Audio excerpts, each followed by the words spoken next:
சென்னை மாவட்டத்திலே தன்னுடைய கட்டுப்பாட்டில் வைத்த பல வழக்கறிஞர்களை உருவாக்கிய அம்பேத்கருக்கு முழுமையாக உருவாக்கிய அண்ணன் ஆம்ஸ்ட்ராங் அவர்களை கொலை செய்துவிட்டால் சென்னை மாவட்டத்தை ஆதிக்க சாதியில் எடுத்த 50 ஆண்டுகளாக நினைக்கிறது.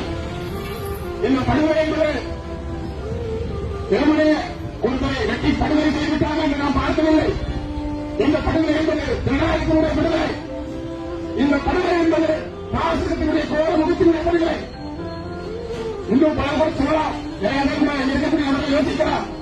ஆனால் ஆம்ஸ்ட்ராங் அவர்கள் பழைய சமுதாயத்தை சார்ந்தவர்களான அவர்களுக்கு ஏன் தமிழ் புலிகள் கட்சி போராடுகிறோம் பேருந்து எழுத்தார்.